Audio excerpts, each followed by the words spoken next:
বাবা, এই যে প্রথমবারের মতো আমাদের শ্রেয়ার বাবাটা আজকে দোলনায় উঠলো।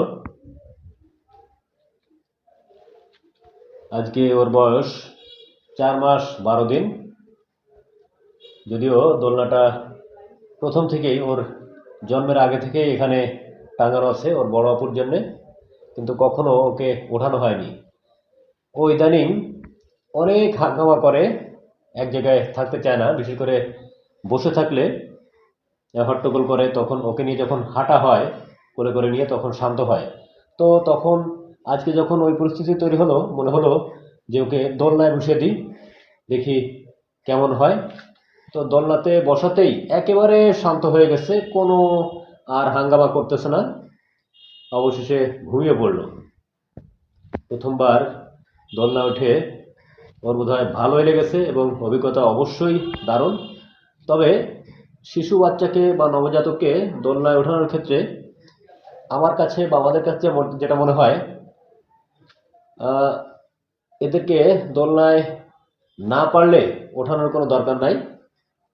আর শখের বশে ওঠালেও অবশ্যই জোরে জোরে দোল দিবেন না, জোরে জোরে ঝাঁকাবেন না, নাচাবেন না।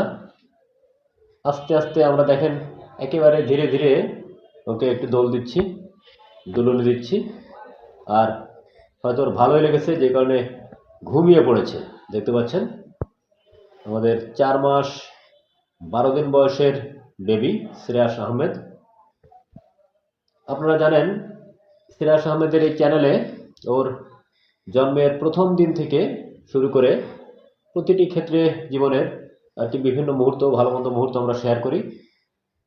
তো আশা করছি ওর চ্যানেলের সাথেই থাকবেন, সাবস্ক্রাইব করবেন, লাইক কমেন্ট শেয়ার করবেন। আর দেখেন এটা কিন্তু ধরে রেখেছে, ও যথেষ্ট সতর্ক। হয়তো সব বাচ্চা এরকম করে আর কি। ওকে যখন আমরা কোলে নেই বা কোথাও রাখি, কোনো একটা কিছু ধরে রাখে, হয়তো ওর নিরাপত্তার স্বার্থে হয়তো মনে করে এটা ধরে রাখলে আমি পড়বো না। তো দোলনাতে শোনার পরেও ওই একই কাহিনী ধরে রেখেছে।